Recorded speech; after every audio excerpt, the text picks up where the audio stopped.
Hey, everybody, welcome to BODS Mayhem Hour live podcast. It's Friday, another Friday, and it's Super Bowl weekend, which is a cool thing. And I know everybody's got their picks out there, but I'll give you mine at the end of the podcast. But I want to welcome back to the podcast V from the Violent Idols. Violent Idols' current single, video, and cover of Becks Loser featuring Chad Gray of Hell Yeah.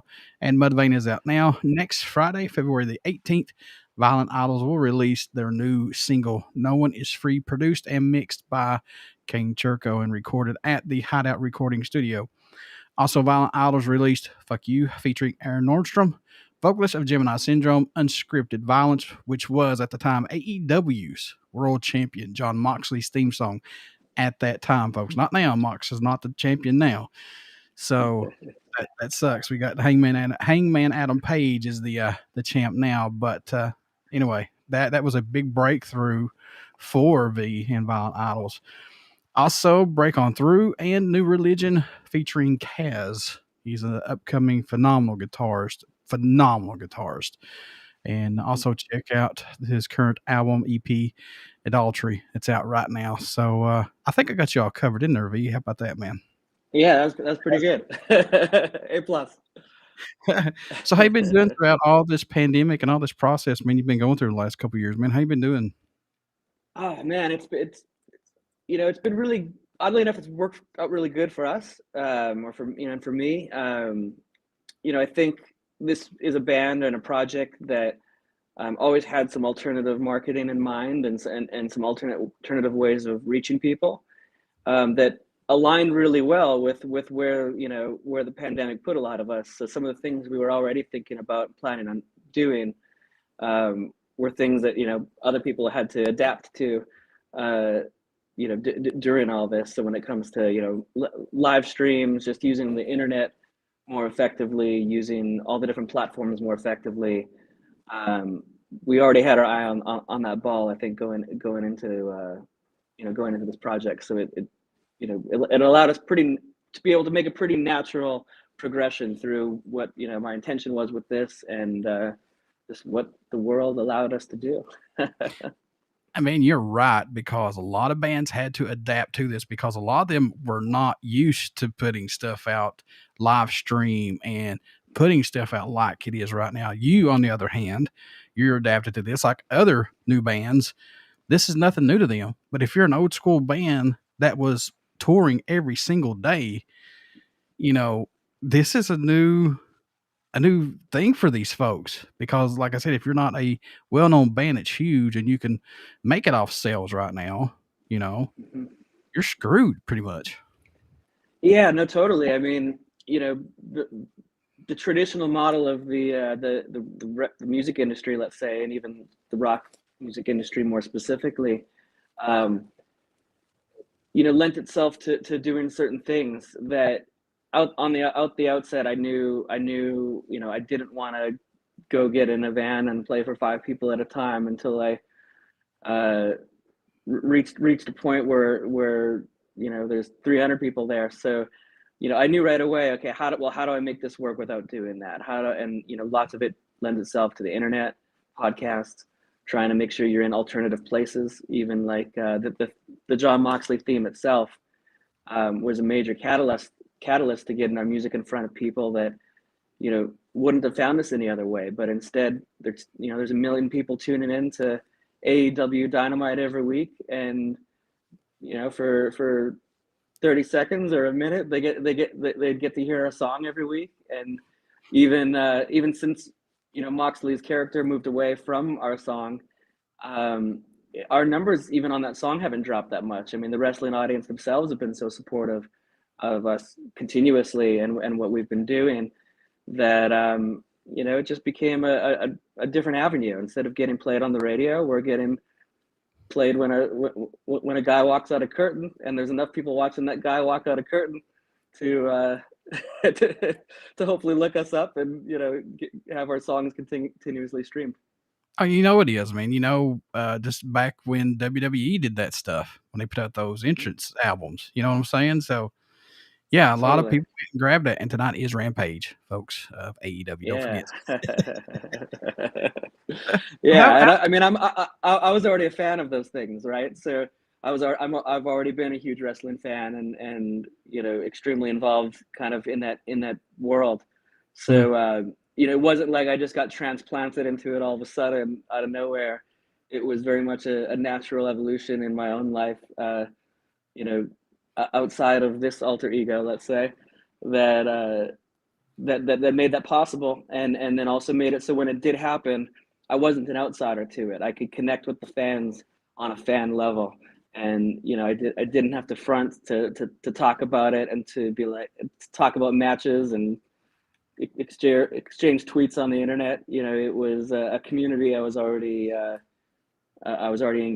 engaged with, whether people knew this guy or not. but how surreal was that, man, for you to hear your music for somebody that's huge in the wrestling community, period? I mean, to hear your actual song that you created from infancy to adulthood, to hear it come out for like you said, 30, 40 seconds, maybe to a minute at the most.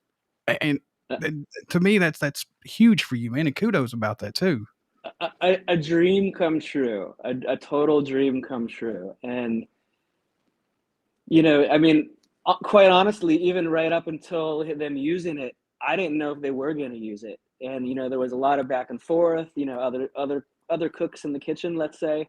And that at a certain point I had no control of influence. It was just whether or not it continued to progress as an idea. And thankfully Moxley was the reason it was used. He brought it to the table. It wasn't AEW that hit me up for it. It wasn't Cody Rhodes or anyone outside of him that might have been involved in the influence of anything. It was John that before I started working on that song for him before even knowing he was going to AEW, and Mm. before even if I was speculating as a fan, I brought it up to him in our first conversation about it, and he wouldn't tell me anything. He kayfabed me, man, and I had no idea if he was going to show up at a random indie show and use it, or whether he was going to show up in New Japan or anywhere else and use it. Um, it was probably only a couple days before he actually did come out that I got the hint that it would be used, and even right until the point that he did, I didn't know if it'd be used. I mean, I actually had it already ready before or by the time he had debuted at Double or Nothing, for the first Double or Nothing, and he didn't come out to any music then. So I'm in the crowd thinking maybe he's going to come out to it tonight because he has it. It's already done. And he came out to nothing. So you can imagine, like, oh, is it going to be used or not? I don't know. And thankfully, it got carried to the finish line, and I could, as a fan, I couldn't be happier. It's even them not using it anymore. It's part of that history forever, and whether people get to see it on a new episode every week, I've already lived my childhood dream by being a part of his history forever and AEW's history forever, and wow, I couldn't have imagined. And to me, he was the perfect person to do a song for, and it just was, it was the stars aligning all at once.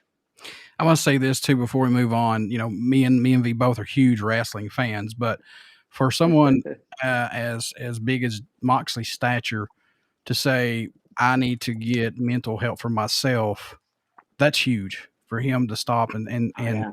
think of, to get that took care of. So kudos to Mox on that for sure. What's your thoughts on it, man?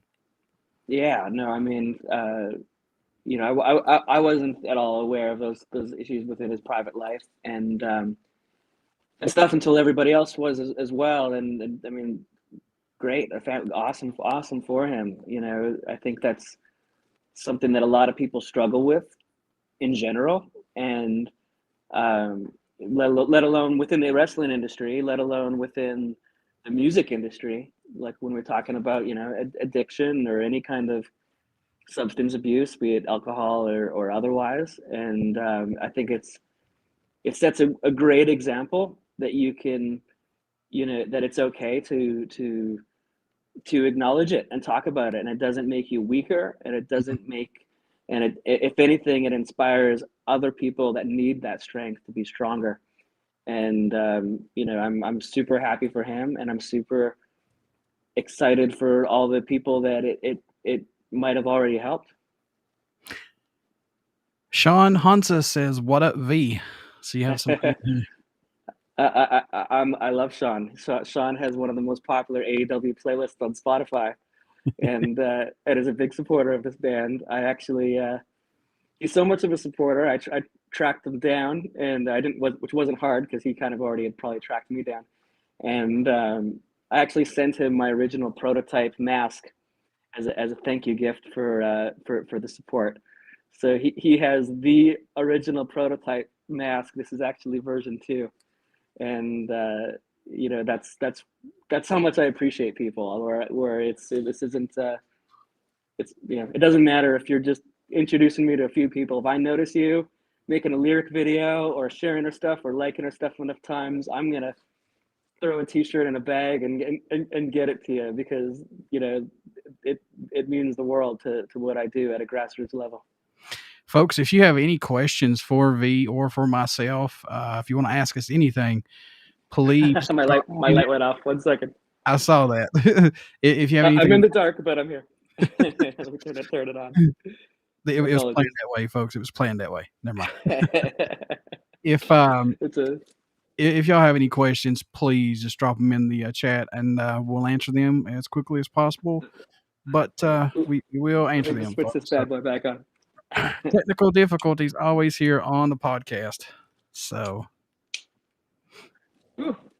all right, we're gonna get rid of the red lights for a second, and this will be a rare opportunity to shed some light on the situation.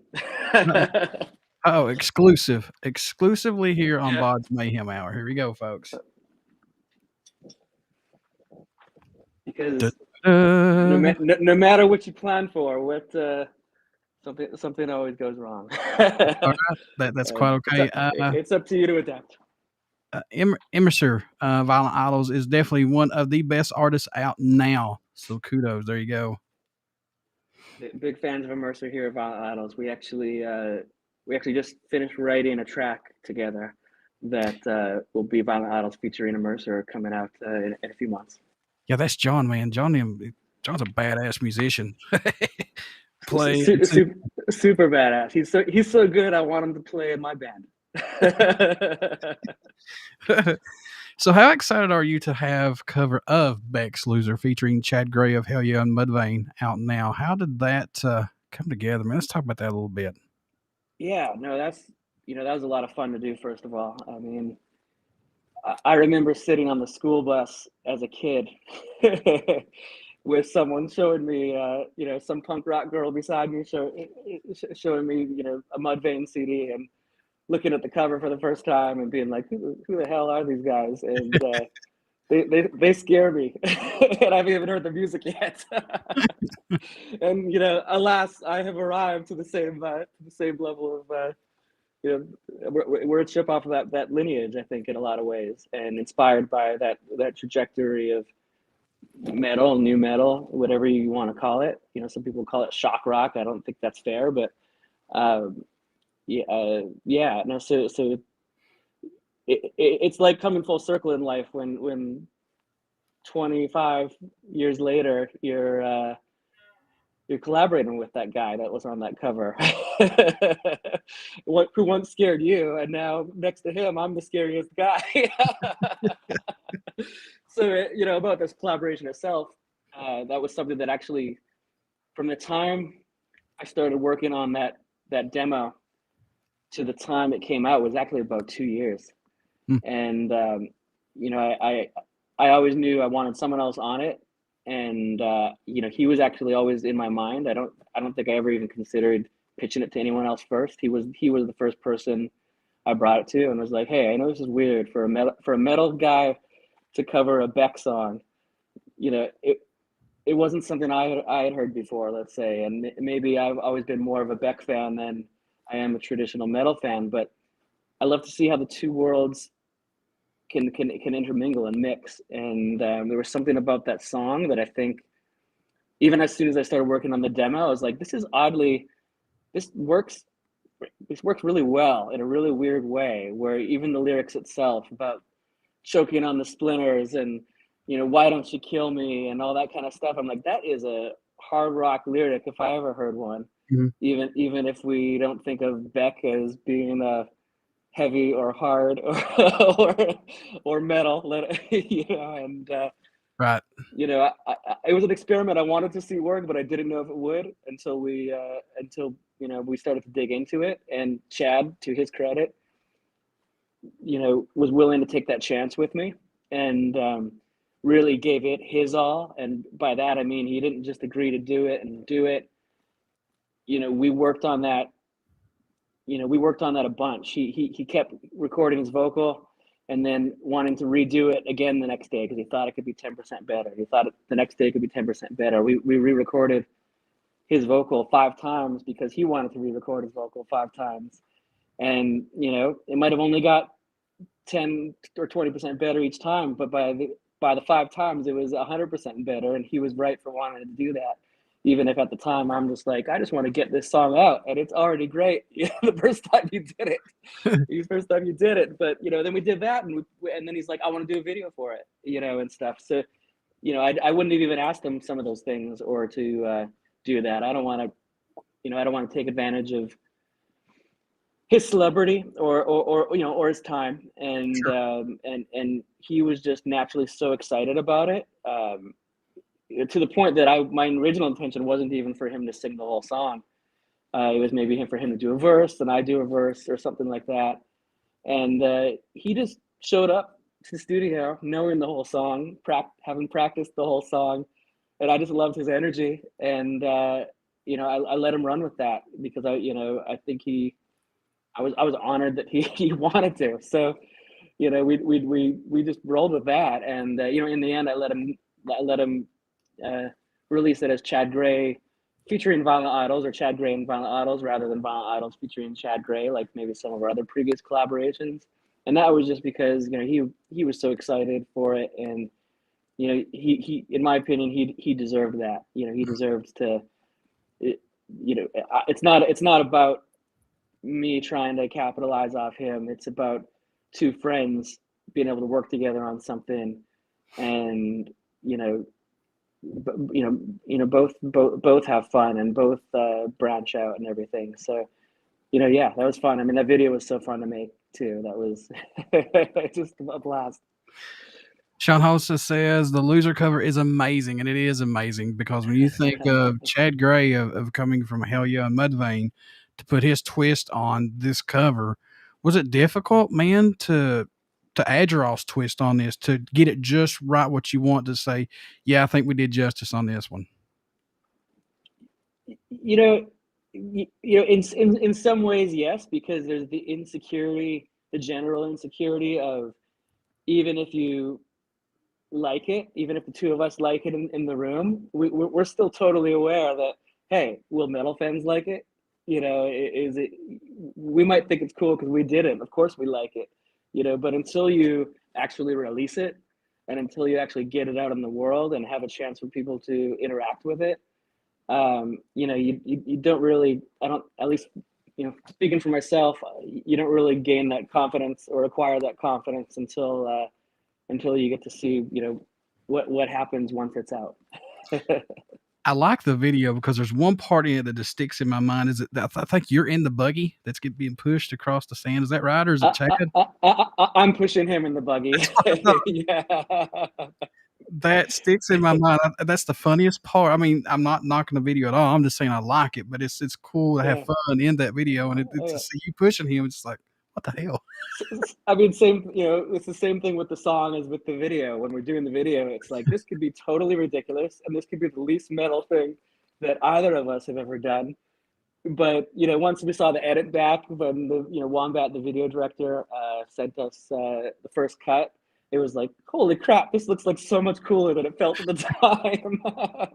And then once you put it out, you know, and see that, like, people, there wasn't some backlash of like, oh, it's, you know, this is cheesy, funny video. You know, metal people are supposed to be serious all the time, and Yeah. it's not cool to be funny. It's not cool to laugh or smile or what, you know, anything. So have balloons, you know. So yeah, I think it's a testament to what is become the ethos of my project, is, you know, screw what the traditional way is. Screw what the you know the average purist might think. You know, to me, I'm trying to do something new, and if it doesn't feel uncomfortable, and if it doesn't make people uncomfortable, then I'm not doing my job good enough. Hmm. Let's talk about the response when this was released, man. What was your response on getting all this great feedback, and has Beck even listened to this and gave you a feedback on it at all? uh, I mean, the response has been really good. That it's the first time that we've got played on any significant level on the radio. You know, we Sirius Radio, Octane took to it, and they really pumped it up quite a bit, which I'm so grateful for. You know, some of my previous songs might have had, let's say, too much cursing or too explicit of material to maybe be an ideal radio single. So it's been a struggle to walk that line of like, how do I be raw and unfiltered while still while still being filtered enough? Yeah. And that was kind of the first thing I would say we've done that, you know, kicked open some different doors that we hadn't already kicked open, and you know, I think it aligned us and at least put us in the same club with the greats. You know, not saying we're the greats, but you know, we're, you know, Chad, someone like Chad's driving the bus, and we're you know, we're sitting somewhere hiding in the back row, but we're on the bus now. You know, we're, you know, someone can look at the other collaborations we've done with Aaron Nordstrom of Gemini Syndrome, or Andy James of Five Finger Death Punch, or Kaz of Vamps, and you know, they can see we're friends. You know, those guys have given us their nod of approval to a certain extent, and I think that's kind of allowed other people to approach what we do with a more open mind, and maybe looking at it in a way of, well, if Chad's going to give this guy the thumbs up, then maybe I should give him a shot. So you just come off that, releasing that a few months ago, and now you're releasing a new single entitled "No One Is Free" next Friday, February the 18th. How Yeah. excited are you for that? And plus, these two singles, are these just one offs? Or are these going to be on a full length or an EP eventually down the road? V, what do you want to do with it? You know, I struggle with that thought all the time, and I wish I had a clear cut answer. I think part of the reason I don't is we're really just trying to adapt to how music's getting put out and promoted in terms of album format versus single format. I think choosing sort of we're choosing to take maybe a hard stance on, well, let's put out one song at a time still, and maybe that culminates in a collection. That's kind of what happened with Idolatry. Was we started one at a time until we got enough of a body of work. We're like, hey, maybe uh, let's put these into a compilation and call it an EP. Mm. And maybe that becomes what it becomes the next EP, or maybe it becomes what becomes the next album. Maybe we end up taking Idolatry and combining it with the next 6 or 7 songs we do, and you know, making that one cohesive thing. I think right now our focus is really just making sure we can make the best songs we can, song to song, and I don't want to be, you know, I think once you start thinking of an album, you start also kind of fencing in your creativity a little bit.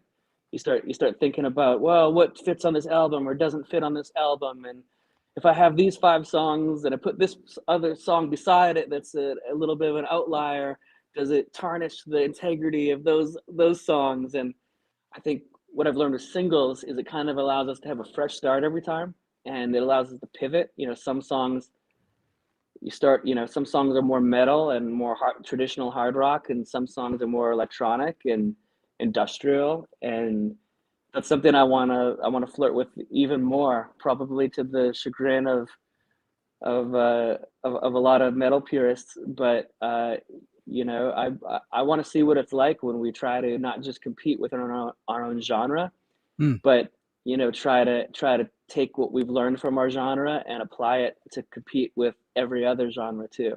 And I think we're doing metal. I think metal bands and everything are doing a disservice to their own genre by trying to isolate it from everything else. I think the best thing we can do to serve the community as a whole would be to figure out, well, why aren't we doing the numbers that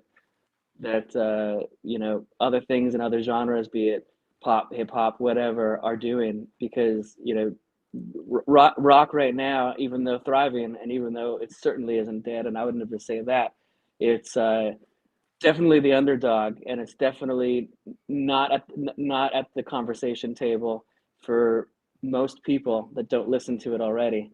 So that's something I want to grandstand on a little bit, is how do I bring it to all the people that aren't already paying attention to it? I'm a metalhead. I love punk. I love ska. I love horror punk. I love it all. And I would love to see going outside that box more for metal. I have no problem with that whatsoever. But it's like you said earlier.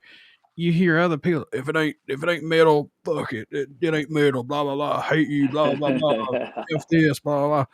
Who cares, man? You can't do it 1,000 times. It gets old. I get it. I understand people don't want bands to change and stay in their ways. But I said this a million times. It's like Metallica.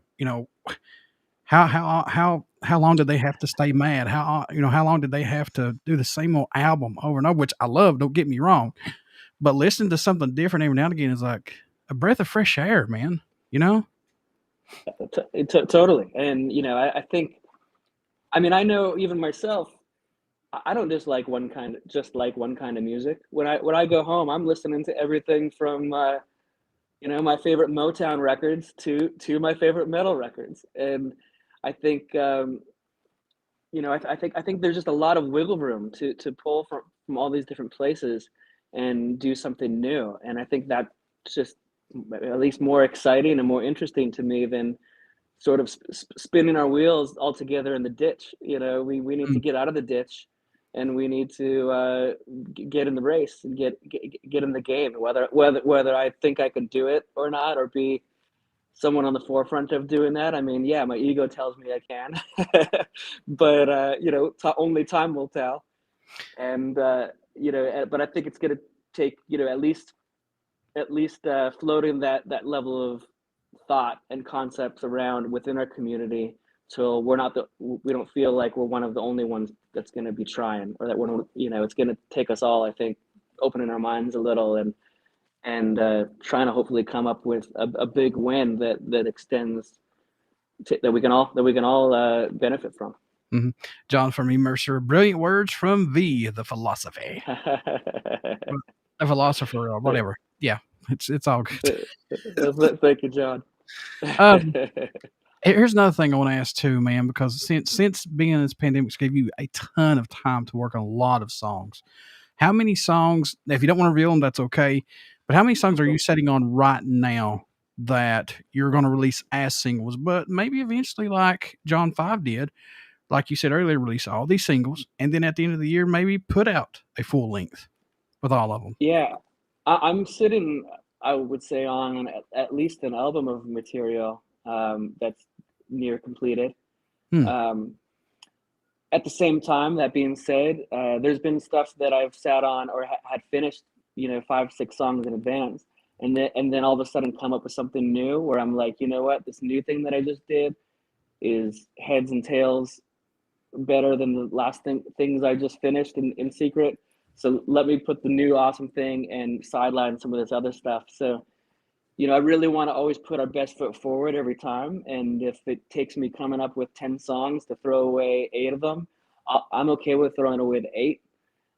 At the same time, maybe they're not thrown away. Maybe they appear on other people's records, and rather than us being the guest, uh, or rather us having the guest, maybe we're the guest, and the guest puts it out, or maybe they get used in other ways. If a movie or a TV show wants to use something original of ours that's an exclusive, we plant those in other places, or maybe just they become more relevant with time. Maybe I realize I was wrong about one or two of them, or a bunch of them, and there feels a more appropriate time where they feel more relevant and on the pulse. But to me, it's not enough just to put anything out. Hmm. I want to know, if I didn't think the next thing I'm putting out every single time wasn't the best thing I'm doing, then I feel disingenuous to the fans. I want to know, until they're totally clamoring and knocking down my door for every single song we're hiding. Then I want to make sure they're having the best experience I think they can have every time they go to choose to stream or download or buy the next thing we put out. So how was working with producer Kane Churko on the new single "No One Is Free"? How was working with him, man? He's totally brilliant. He's totally brilliant.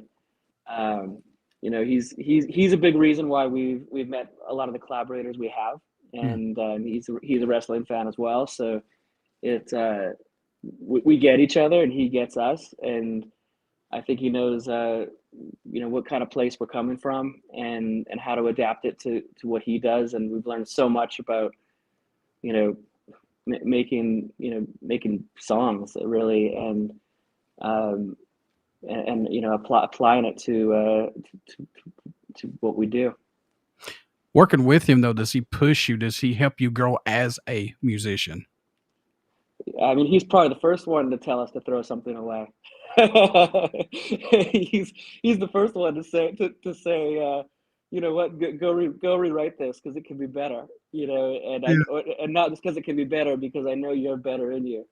And he's the first voice that gets into our psyche. And now I think we're learning to incorporate some of those philosophies naturally into how we're thinking and what we do. But it definitely comes from having a good producer and a strong collaborator and an awesome friend. What's the growth that you've seen from yourself as a musician, from idolatry to your music now? What have you seen that's grown as a musician for you personally, possibly? It really it speaks a little bit. It echoes a little bit of maybe what I said of when we started, it was us doing the best we could do at that time, and that's just kind of all we had to offer. Mhm. And we've learned now that we can always do better than the best we think we could do. And rather than just something coming out totally at random and being like, yeah, let's put that out.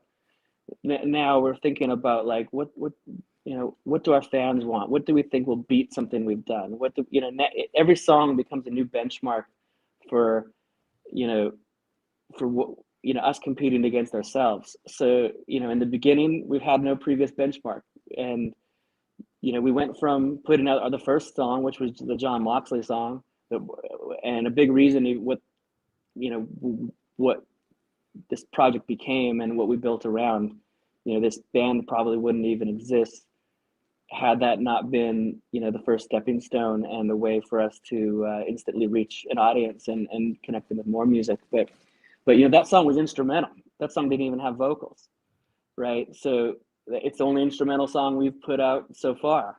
So how many bands' first songs don't have vocals, and then all of a sudden their second song, it's surprise, here's a song.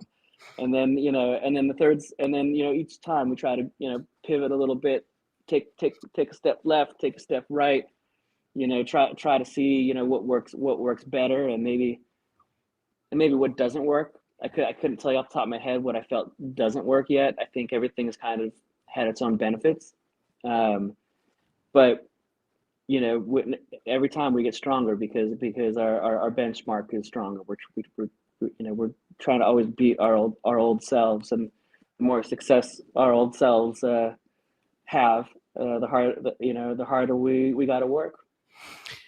Is it harder now for bands to have their music discovered because of so much that's out there right now due to the pandemic? I mean, for like I said earlier, we talked about this a little bit earlier, but for you, this is the norm. You're used to putting your stuff out there. But do you think it's a lot harder now to be discovered?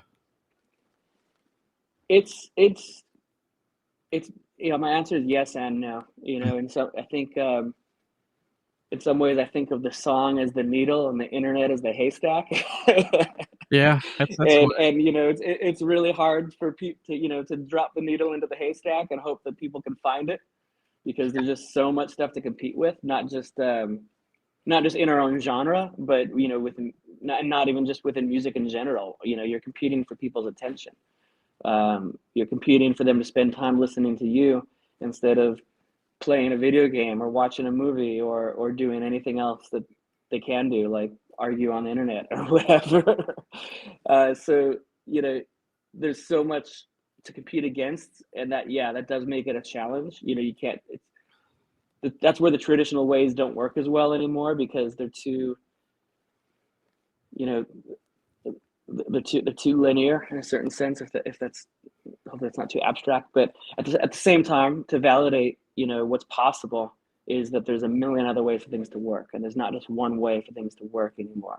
And whether it's finding your own wrestler to do a theme song for, or whether it's collaborating with friends in other genres, and I'm one thing I'm really starting to look at is how do I even write music that's better suited for some of these platforms themselves, which sounds ridiculous, but I'm looking at TikTok and I'm seeing how people are using our music and what they're using it for, and I'm seeing where something's working better than something else, and now I'm thinking, well, how do I write an even better song for TikTok?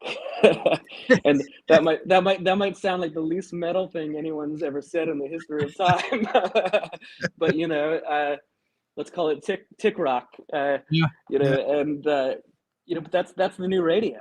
So I don't have a radio budget. I can't go spend $50,000 or $100,000 to get my song on every radio station in America, on every rock station in America. So I got to figure out, well, how do I reach the people? The people are on TikTok. The amount of people that listen to radio, that's like 1%. That's not even 1%. The amount of people that listen to rock radio is probably 0.025% of all the people on TikTok. So I kind of look at it like that. I think there's also other markets now, geographically, that are underserved. Look how many people there are in just certain other countries, be it Japan or India or places like that actually do like rock music too, Mhm. except instead of there only being 350 million people in the country, there's 1.3 billion people in the country or more. And if you're talking about reaching 10% of the country, well, that 10% there is almost the whole a whole United States in itself. So Mhm. I could see us, we did a little bit of that with our friend Kaz from the Japanese band Vamps, and they're really successful over there, and that reached us to a whole different group of people that wouldn't have heard us on Sirius Octane or wouldn't have seen us necessarily on AEW. And I want to take that even farther. I want to bring rock music all around the world, and not just middle America, and not just the West Coast and the East Coast, and not just Canada or the UK. I want to get it into every nook and cranny it could possibly exist in. Michelle Marie Burr says hello. So there's Hello, another. Michelle. I've had some friends tell me you got to get on TikTok, and I'm like, look, I'm just happy I got 700 subscribers on YouTube now. I'm focusing on YouTube. I don't care about TikTok. Um, you're right. TikTok is the way to go now, but it's so hard. I mean, you got all these It social is. medias that you got to keep up with, and to do everything Yeah. yourself is just it's so hard, dude. There's just no way of doing everything yourself. That's the hardest part about about the project for me, is that I'm really doing a lot of the heavy lifting and most of the heavy lifting myself when it Mm, comes to social media and posting, promoting, all those things. And I agree. It's it's been something I've had to both slowly learn, because you can't learn it all in a day, and you can't be in all places all at once. You can't, and stuff. But it also becomes, as you get better at one thing, you realize, hey, Now I got some Twitter traction. Now I got some Instagram traction. Let me shift a little focus over here, and the same effort I put into building out our fan base and making connections with our fans on those platforms. I try to extend and reach new people, because the person that's on Instagram or TikTok or Twitter or Facebook, they might not be on TikTok at all, or each one of these platforms. They might only use one of these platforms most of the time. So, one thing I found is it is better to be in more places, and all the fans aren't necessarily using the one platform the way I hoped or thought they were. So just having any presence, even if it's not the best evolution yet that I want it to be of the presence I want to have on those platforms.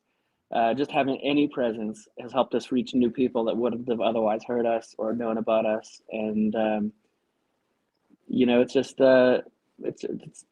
it's almost like just like getting in a van and going to tour in a new city or a new part of the country. It's like, oh, there's a bunch of people over here too that I wasn't thinking about until you get to meet them and see them. And that's maybe our way of doing that without without, like I said, doing the traditional club tour and whatnot. Anything you want to add to Violent Idol's music that some people would be shocked to see you add, possibly? What is something that you want to add that you want to give a so, little bit extra kick, like some barbecue sauce or hot sauce or something other? yeah, so much. I and you're gonna see it all this year. You're gonna and I fully expect there's gonna be some misfires and some things that receive a little backlash as we do it. But you don't know until you try, right? So I'd love to see what it's like when we work with more rappers, or even do some rapping myself, let's say, which isn't far off from screaming, in terms of rhythmic cadence and lyrical flow and stuff like that. I think those two things are actually very much in the same world, which is why we've seen like bands like Rage Against the Machine, and I'd argue even things like Slipknot. I've always been kind of rappy. I'd love to see different kinds of lyrics and lyrical content being explored. Why can't I have a metal song about dancing? you know, we all got girlfriends, hopefully, or we're all trying to find our significant other, whoever that may be. And if our significant other wants to dance, man, we're gonna dance. So, if why does it have to be only pop music people having a good song about dancing? I wrote some lyrics last night that I think are kind of about that, and at the same time talking about that maybe in a darker way than a pop artist would. Talking about, well, hey man, fucking, if we can't dance when we're dead, then I don't want to die at all. And Very true. and approaching some things like that, watching someone, watching someone get carried away in whatever, after expiring, let's say, and thinking about, well, what does that mean? Does that mean that they never get to dance again? That becomes a dark, deep thought when you frame it like that, I think, versus, hey, let's party, have a good time. That's not what I'm talking about. I'm talking about, I'm talking about a different kinds of relationships we have maybe with these things that we might not even realize until we pause to think about them in a different way. What's your thoughts on touring and getting out on the road, possibly? Are you want to take this out on the road, or you just want to do some live streams, or what's going on, V? I think it'd be really fun to do that at some point. At the same time, there's a lot of logistics and economics obviously involved with doing that, and especially doing it at the level with the kind of stage show and everything I want to do. So I don't know if I can move linearly through like doing smaller shows to bigger shows to bigger shows to finally get to the point I want to be at. I think it's going to take a different way. And what I mean by that is I think we will end up doing some really, really, really cool live shows on the internet that allow us to explore the kind of production. And I'm not just talking about being on a stage in a private rehearsal space with lights and smoke and a backdrop. I mean, that's still too regular for me, man. I want watching a show to be more like watching a movie or like watching a music video, but still be live. And there's artists that I love, that have done these things in different ways, throughout history, like whether it's Pink Floyd, with The Wall, or whether it's even a band like the Talking Heads with Stop Making Sense, their concert film that was directed by Jonathan Demme, who directed Silence of the Lambs later. Where you watch these and they're doing different things. They have different kinds of props and different kinds of. They're actually telling stories within the movement of the show itself. And I think of David Byrne dancing with the lamp, and that's more interesting to me than just seeing rock and roll guy throw some horns up and and say, hey, you can louder, you can say it again, louder. Oh, I don't think you're ready, louder. That's fucking crap, man. I don't fucking give a shit about that shit. I want this to be an art show that you leave being like, that's like no show I've ever seen before. So I got some ideas on that, and I think we're already getting the ball rolling of planning that out. And my hope is that leads to people wanting to actually see it, and maybe instead of us playing in the daytime at 11 a.m. On a festival, where our first real show will hopefully be something more exciting and on a whole bigger scale. And I think it's going to be a very special moment for the fans and for the crowd when that happens, and they get to be the first ones there for our big debut. So it's a lot of build up to get there, and then maybe we got to do it a couple times to kind of get on the right radars. But I have a feeling we can do it. I have a feeling if we can follow it through, it will be one of the most unique things that I've ever seen within the genre. So hopefully I think the fans will too. And I think I don't like to think I'm some elitist thinking, oh, I'm better than people and I like real kinds of art. No, that's the problem with our genre, but I think most people want to see something they haven't seen before, and they don't know what that is until they've seen it for the first time. So I'm going to try to serve them. I'm going to try to do this for them. And if the way I see it, if I'm doing it for myself, then that I'm also doing it for them, because they're gonna dig it for the same reasons that hopefully I dig it. I mean, look at Manson when he first came out. Everybody's like, "Oh my god!" They just couldn't get enough of it, and they followed him. I mean, he was if all this crap hadn't happened to him and he'd stayed in the music and he'd been huge. I mean, even more huge than what he is. I agree. I mean, it's obviously a total shame.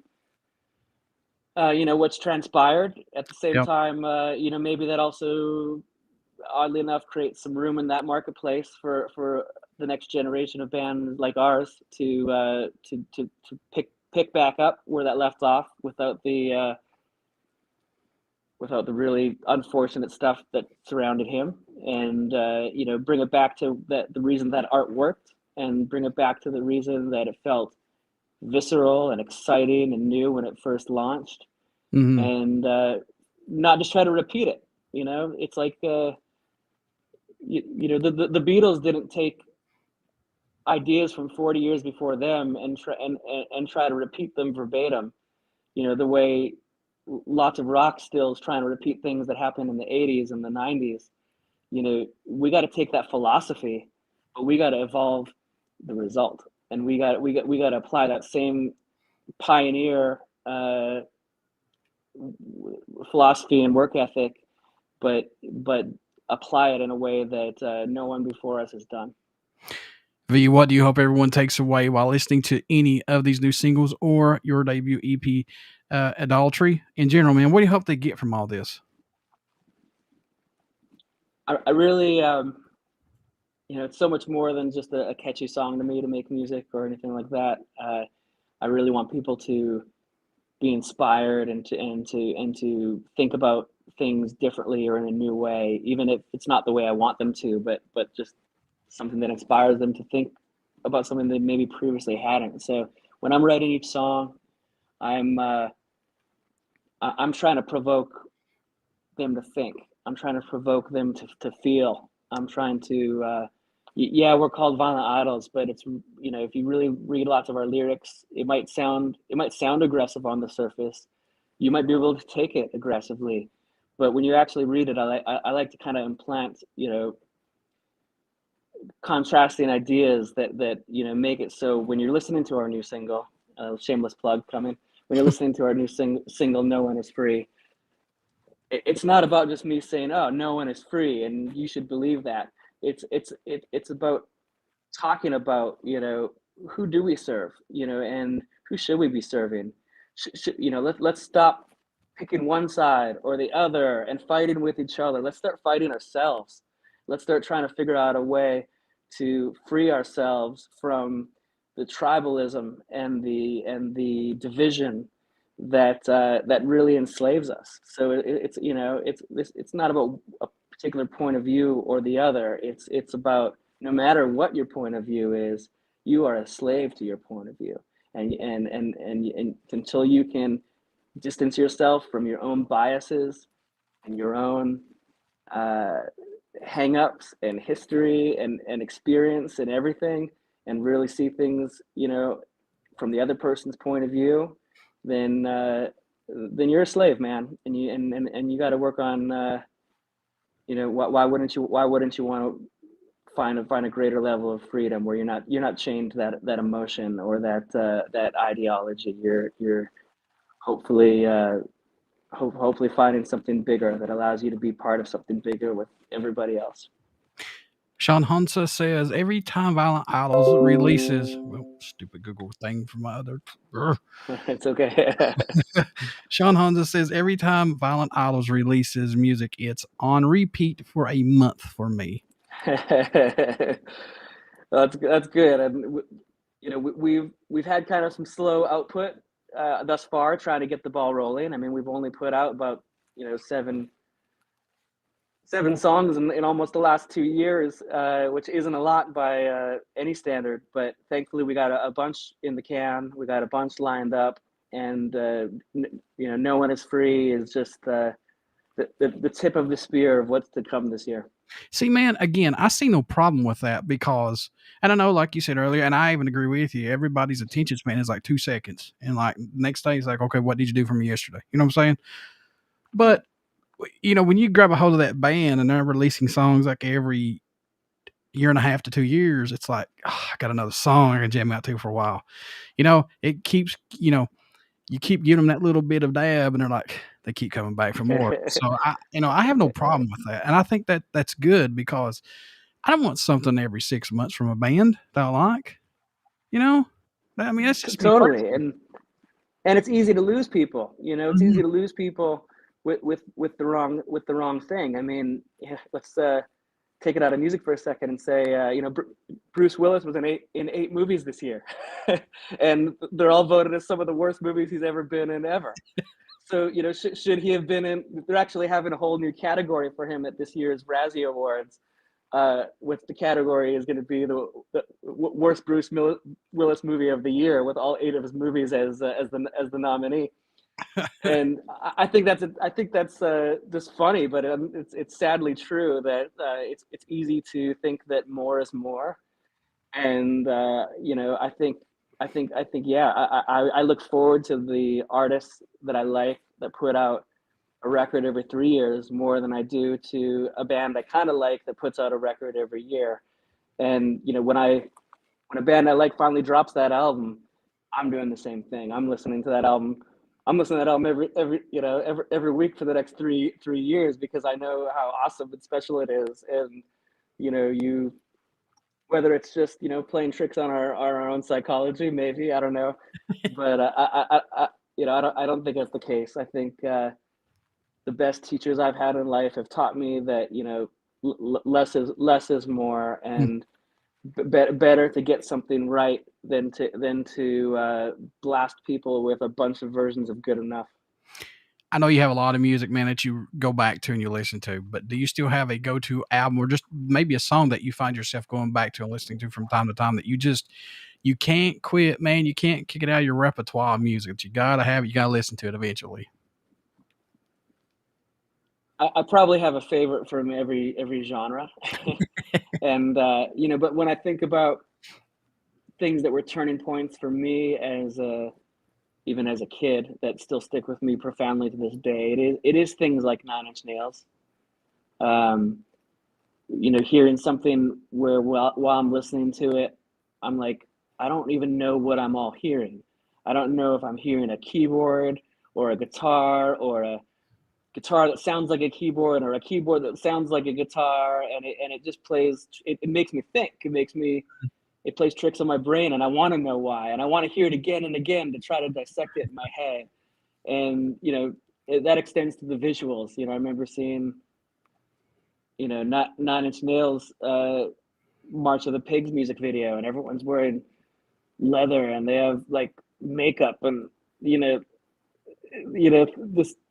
they don't look like regular people I know in life, and that's 6-year-old me at the time being like, who are these freaky people? And man, I want to be friends with them. They seem more interesting to me. The first album I ever bought as a kid was Alice Cooper, and I bought it just because looking around in the record store, he looked like the coolest dude there. I picked the record up. I'm like, who is this guy that just looks like he stepped out of a horror movie or something? And I want to know what his music sounds like. The times of buying an album, just the way the album artwork looked, man, that was awesome. When I was a kid, I did the same thing. I did the same thing. My first one I ever bought though was Dangerous Toys, and it's all right. But yeah, it's not always the best thing we buy, but right. it leaves an impression with us, and it sticks with Yeah. us, and it shapes where we go from there. Either way. What inspired you though to start playing music and becoming a musician? What was it sparked you and said, I want to definitely try this. I want to give it a shot at least. It wasn't even something I had to really even stop to think about too much. It just always spoke to me in that way. I remember writing songs as a kid before I even knew I was writing songs. I liked to repeat things to myself. I liked to write them down. I would back in the old days when they had cassette singles, sometimes they would put the instrumental on the other side, on the B side, as the B side on that cassette. And I'd play that on my stereo and try to write my own song on top of it, or just change things about the existing song because I would hear them in my head and I want to sing them out loud. So I think for me, it's just sort of an instinct that I can't suppress, and I almost have no other choice to follow because it dominates my attention and my life, and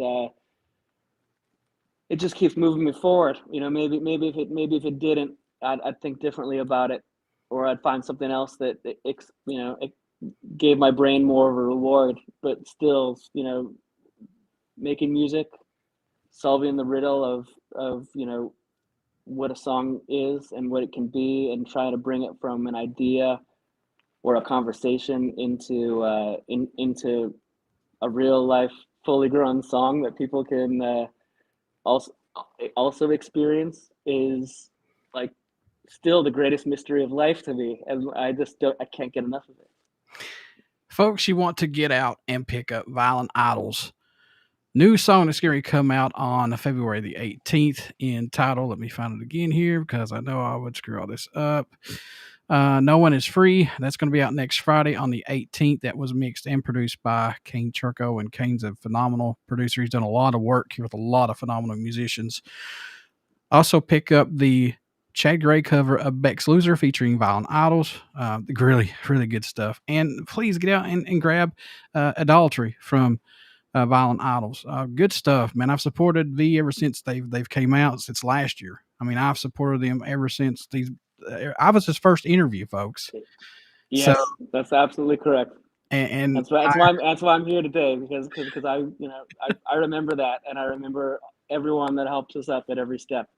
I keep track of them all. I'm going to say this right now. V was so nervous, but I just told him just relax. It's all cool.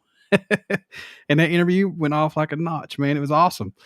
So please support Violent Idols. Give them a fair shot. At least there'll be one song I know you'll at least like by them. Trust me. So V, how can folks stay in touch with you?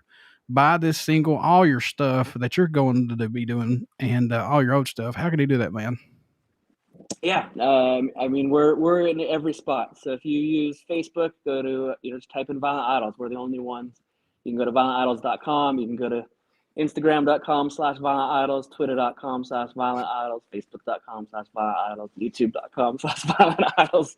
You get the point. Wherever it is that you like to check stuff out, listen to stuff, you can find us there, and you can talk to us there. I want to hear from everybody. I want to know what they like. I want to know what they don't like. I think it's always a conversation, and I'm always going to respect, as long as the other person can respect me enough to have the conversation with me, and not be an asshole. I'll have the conversation with them, and Yep. try not to be an asshole. And hopefully at the end of the day we can both learn something, and if we're lucky, we can each change each other's point of view just a little bit. Yeah, man, that's what I've always said. I know I'm not everybody's podcaster cup of tea, and you're not everybody's musical cup of tea. We both know that, but Yeah. we can have adult conversations saying, "Hey, look, change this or add this." That's all cool. So, but anyway, man, thank you so much for being on here, and folks, please get out and subscribe to BODS Mayhem Hour YouTube page. I want to get 1,000 subscribers, folks. Come on, help me out, because I subscribe to a Let's lot help. Let's of. help them out. Yeah, Go follow. If you're a fan of ours, you should be a fan of his. I think this is officially my favorite conversation I've ever had about this project. So you win that award, and I fully look forward to doing this again. And maybe we all the things we talked about today, we can check back in down the road, and talk about what worked, what didn't work, and what we've figured out and want to do next. yeah, man, you're always welcome on here. And folks, have a good evening. And it's Super Bowl Sunday, and I told you I was going to give you my pick. I'm a Steelers fan. I'm a diehard Steelers fan, but go Bungles. Fuck the Rams. That's my pick. I'm sorry. Thank you all. Y'all have a good evening, and please be safe and